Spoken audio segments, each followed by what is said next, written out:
Est-ce que vous aussi, ça vous est déjà arrivé de décrocher totalement quand quelqu'un vous parle et de réaliser soudainement que vous venez de rater le détail le plus important de la conversation?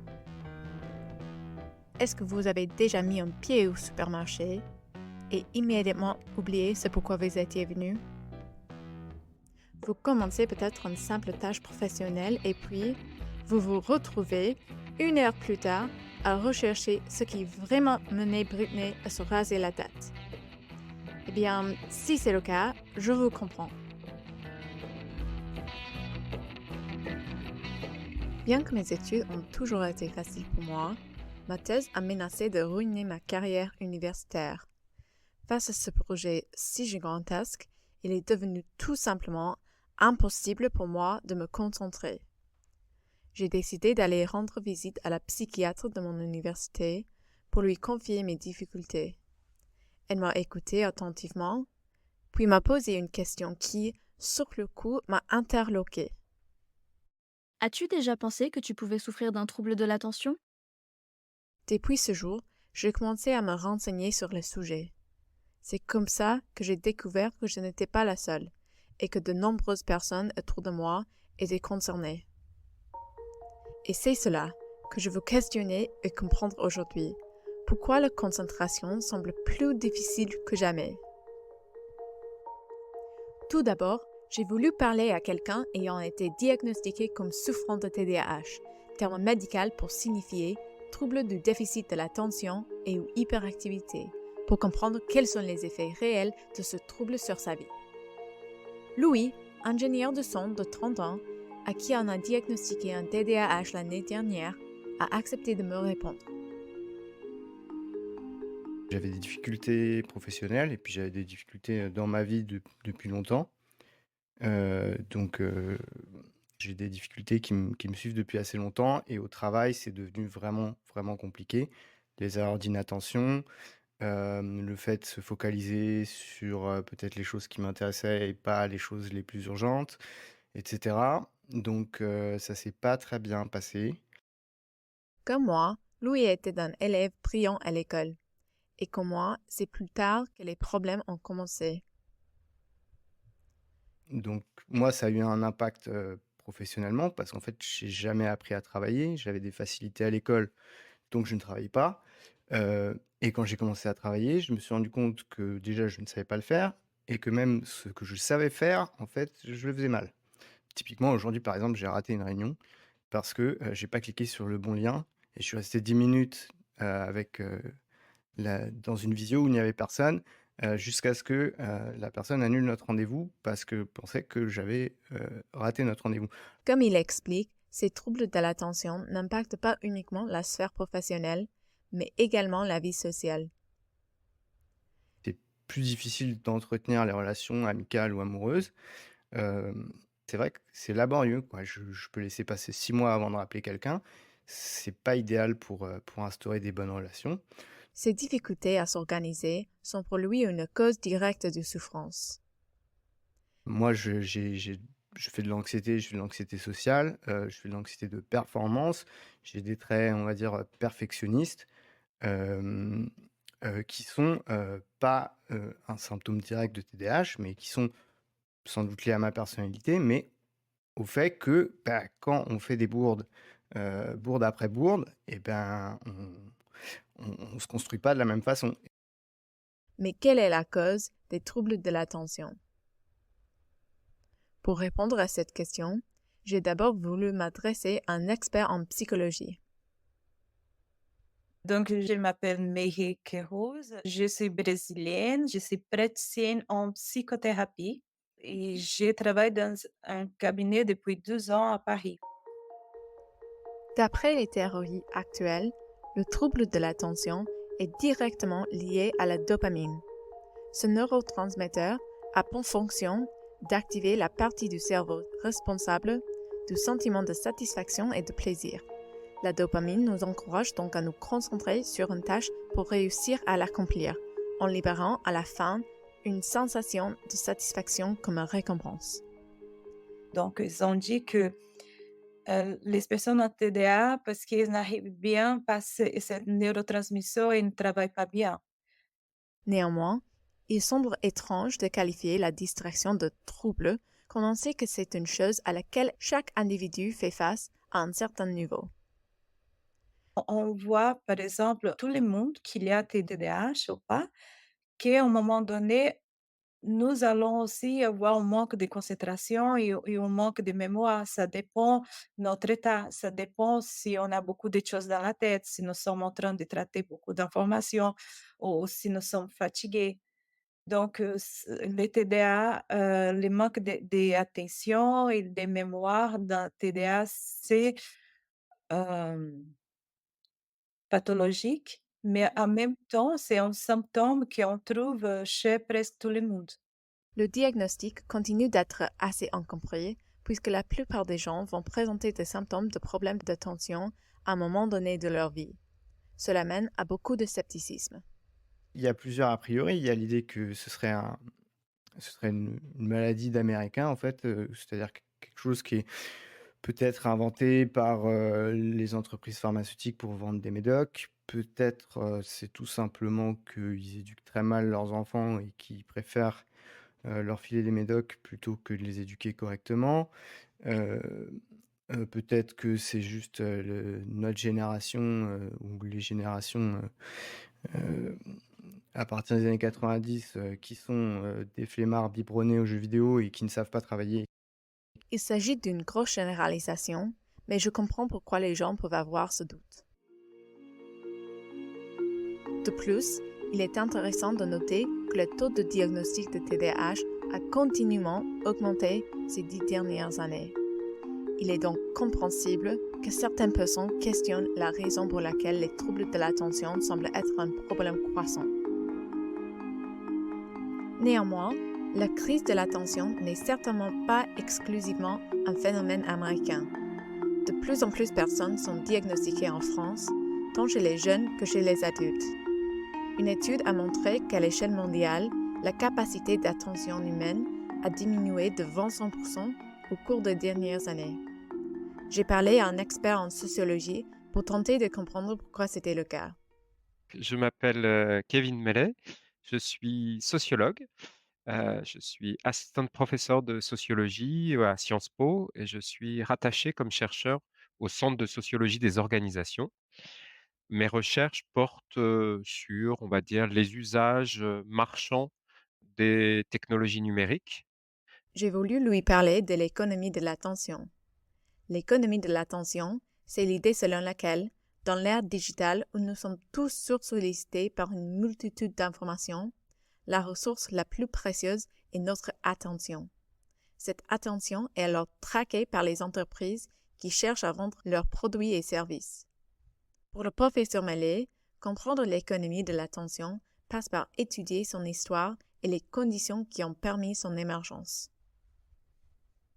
Je pense qu'il émerge dans un contexte où des innovations technologiques importantes.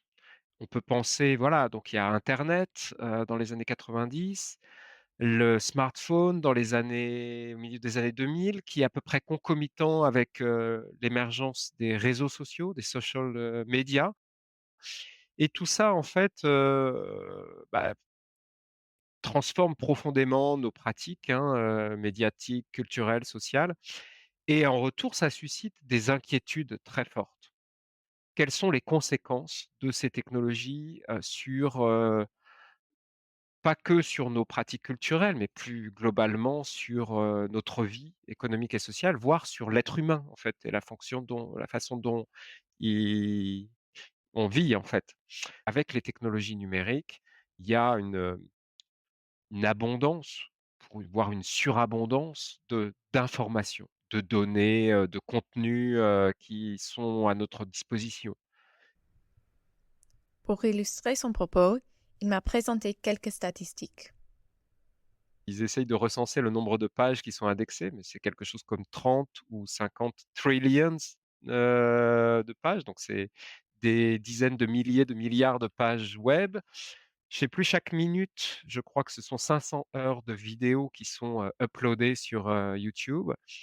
Donc ça donne le vertige et ça traduit bien le fait qu'il y a une espèce de déséquilibre entre, quelque chose qui est des volumes d'informations et évidemment ce que consomme cette information, à savoir notre attention. C'est indéniablement quelque chose que j'ai expérimenté dans ma propre vie. En faisant des recherches pour ma thèse, j'ai rapidement été dépassée par l'incroyable abondance d'informations à ma disposition, autant que par les distractions sur mon téléphone.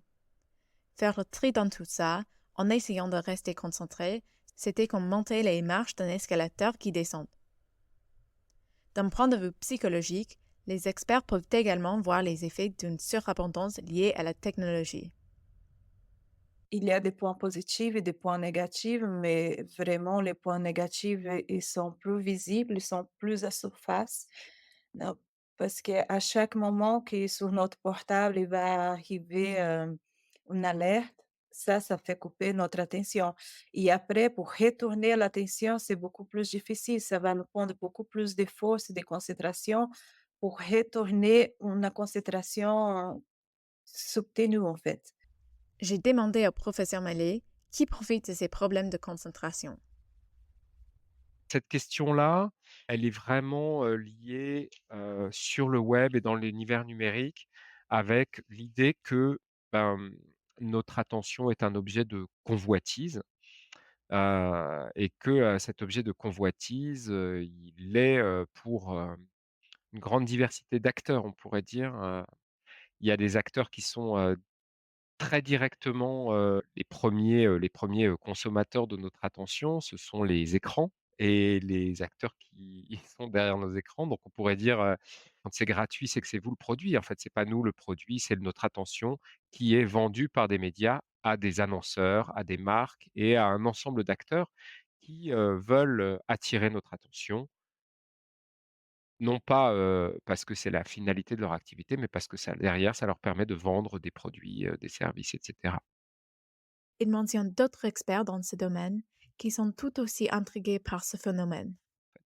Ça, c'est un peu la thèse qui a été celle de Nicolas Carr, par exemple, qui a, écrit un article qui s'appelle, «Google nous rend-il idiots?» et qui en a fait un livre, The Shallows. Mais, il y a d'autres, auteurs, par exemple Catherine Hayles aussi, qui disent que, voilà, on passe, dans des, régimes d'hyperattention où, finalement on rentre pas plus dans le fond des choses, on est en surface, et finalement on n'imprime plus rien. Donc en fait, ça nous rend bêtes et ça nous rend, totalement, enfin voilà, ben, attention disorder en fait, hein, tout simplement, cette idée que, des désordres attentionnels qui sont des régimes presque, pathologiques en fait, médicalement pathologiques et aussi très addictifs, deviennent un peu, des formes, normales d'attention. Mais si nous avons déjà tous des difficultés à faire face à ce déluge constant d'informations, alors qu'en est-il pour les personnes souffrant en plus d'un problème au niveau neurologique? Pour elles, c'est un chemin semé d'embûches qui commence déjà avec le simple diagnostic de leur trouble. Une batterie de tests, TDAH, donc c'est une session d'à peu près 2 heures. Ça va coûter en général dans les 300 €. Après, il faut aller chez le psychiatre, ça peut coûter entre 80 et 120 €. Et ensuite, s'il y a prescription médicamenteuse, ça va coûter aussi là de l'argent parce que tout n'est pas remboursé et si on fait de la thérapie comportementale, ça va coûter aussi de l'argent. Pour de nombreuses personnes, l'outil privilégié pour combattre les problèmes d'attention est l'amphétamine, mais cette voie n'est pas faite pour tout le monde. Louis prend ses médicaments, mais reconnaît qu'il s'agit d'une solution relativement intense. On dit, heu, on dit souvent, c'est des amphettes, c'est comme du speed. C'est vrai chimiquement. Par rapport à ce que comment c'est utilisé, ce que ça fait et en quelle dose, Il a le sentiment que ce traitement de Louis est utile puisque c'est une manière infaillible d'aider son cerveau à produire plus de dopamine. les composantes, on va dire, neurologiques du TDAH, vous pouvez, mettre en place des choses qui vont vous aider à les surmonter, mais vous ne pouvez pas les changer.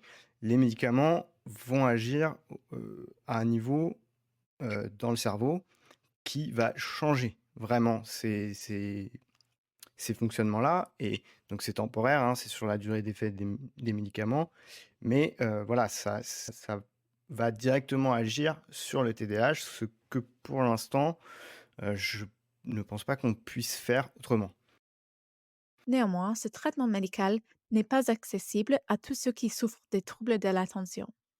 Beaucoup de personnes n'aiment pas ces médicaments-là parce qu'ils ont des effets secondaires.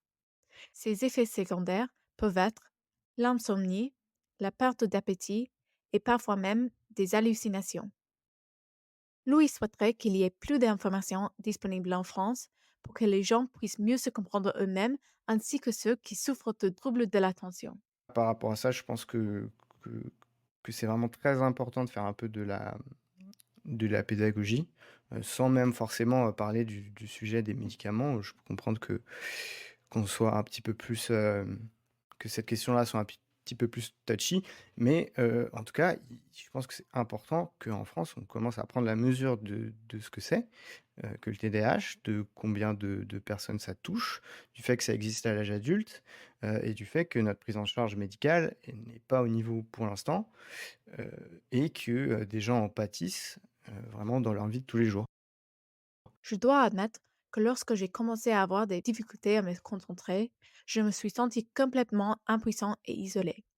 Je ne voulais pas tester un médicament risqué pendant une période déjà compliquée pour moi et j'avais le sentiment que j'étais vouée à galérer. Mais grâce à mes recherches, j'ai fini par réaliser qu'il y avait un moyen de vivre sans succomber à la distraction et sans non plus prendre des médicaments. Il suffisait que je trouve des astuces pour retrouver de la clarté dans mon esprit.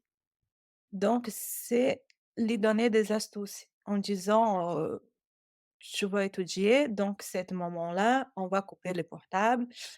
Vous allez mettre une feuille à côté parce que s'il y a quelques pensées qui passent dans votre tête, vous allez noter et après, vous pourrez retourner sur cette feuille». Par exemple, faire des to-do list, agenda hebdomadaire, agenda, mensuel, faire des projets pour l'année, faire des projets pour les mois. Vous voyez, décomposer en fait leurs tâches parce que je pense pas que ce sera des choses énormes, d'une façon qu'ils vont voir ces tâches un petit peu plus petits et plus faciles à exécuter. Qu'on dit, la fin d'année, vous devrez rendre, un mémoire ou une thèse et donc pour eux, ils vont rester là déjà perdus parce qu'il n'y a pas de cadre en disant: «Je dois rendre, mais quand je dois travailler», par exemple. Plus j'utilisais ces sortes d'astuces, plus je sentais que mon travail de recherche était gérable. Ma confiance en moi a elle aussi accru. Une autre bonne pratique que j'ai mise en place à cette période est la méditation, qui est incroyablement utile pour créer une résilience psychologique. Si on lève la partie, religieuse, si on lève les chakras, si on lève tout ça, qu'est-ce que ça va rester? C'est un exercice pour la concentration parce qu'on va concentrer sur seul qu'un point. Ça peut être la respiration, ça peut être une partie de notre corps et ça, on va commencer à faire, tout un petit peu pendant la journée, 5 à 10 minutes et à fil du temps, on va réussir à mettre en place une meilleure concentration. C'est pas magique non plus, hein, c'est pas dit, je commence à faire la méditation et 2 semaines après, je vais avoir une super concentration. C'est pas du tout le cas. C'est vraiment un exercice, il faut rester dans la durée, c'est-à-dire tous les jours au le plus possible. Si pour moi, la relation avec la technologie a toujours été tendue, chaque personne que j'ai interviewée m'a expliqué qu'il y avait des côtés positifs aux avancées technologiques massives des dernières années. Enfin voilà, il y a énormément de petites fonctions aujourd'hui qui font que je pense que c'est plus facile, au travail ou à l'école ou même dans la vie de tous les jours que, pour quelqu'un il y a 60 ans qui avait un TDAH, heu, qui, heu, qui à l'école en France, c'était l'instituteur en blouse grise et l'ardoise et le même système pour tout le monde et il n'y avait pas d'aménagement, il n'y avait pas de possibilité comme ça de tirer parti d'outils numériques pour surmonter les difficultés. La praticienne en psychothérapie recommande des ressources thérapeutiques en ligne, les applications qui bloquent l'utilisation des réseaux sociaux ou qui apprennent à pratiquer la méditation consciente peuvent réellement aider à entrer dans une mode de concentration. Après, il y a aussi des applications qu'aujourd'hui on peut utiliser à notre faveur. Par exemple, il y a une application qui s'appelle Flowhay que on peut les mettre et donc ça commence, par exemple, on va bloquer un Hmm. certain temps. On peut dire, je vais étudier pendant 30 minutes et pendant 30 minutes, la personne ne peut pas toucher le portable parce que c'est en train de pousser un arbre sur son portable. Et si elle Hmm. touche le portable, cet arbre-là, il va mourir. Et donc, ça stimule la personne à ne pas toucher le portable pour avoir une forêt, en fait. Et c'est Mhm. très logique, c'est très intéressant. Après, on trouve aussi l'agenda, ça nous aide. On trouve des to-do list qu'on peut mettre directement sur le portable parce qu'on a tout le temps dans les mains, donc ça nous aide aussi. On peut utiliser la technologie pour nous aider aussi à rester concentrés. Il n'y a pas de miracle, il n'y a pas de magie. C'est simplement utiliser les outils qui ça existe déjà. Le professeur Mallet convient que les technologies changent de normes précédentes, mais il rejette l'idée selon laquelle les smartphones sont l'unique cause de la crise de l'attention actuelle. Il adapte un point de vue plus général, disant que nos capacités de concentration actuelles sont simplement le reflet de l'évolution des médias qui n'ont cessé d'être renouvelés depuis leur création. Mais tout ça pour dire qu'en fait, la question des régimes attentionnels et de ce que font les technologies à nos régimes attentionnels, elle est extrêmement, complexe et elle part dans plein de directions. Mais voilà, donc cette idée quand même que, ces écrans, ces technologies, elles modifient, notre cerveau en fait, hein, tout simplement et plutôt pour le pire. Donc je pense que là, c'est important d'avoir ça en tête parce que, bah, ça explique aussi, les inquiétudes qu'il y a par rapport à la question des écrans pour les enfants, par rapport à la question des médias sociaux, au-delà du fait que, ben, ces médias, ils peuvent aussi, faire circuler des contenus, qui sont, problématiques parce que c'est des fake news, parce que c'est conspirationniste et cetera. Mais derrière, je pense que c'est aussi une vision un petit peu, qui est un peu romantique, où on va un peu, survaloriser, le modèle d'une forme d'attention, très littéraire, d'une part. D'autre part, on va dire que le déclin du livre, le déclin de la lecture, dont on peut évidemment, hein, dire que c'est regrettable, il a commencé, avant les médias sociaux, il a commencé il y a très longtemps. Peut-être que les avancées technologiques des dernières décennies ont facilité notre capacité à être distrait, mais il est clair qu'elles nous ont également donné une large éventail d'outils pour gérer cette distraction. Reste à nous d'apprendre à les utiliser correctement.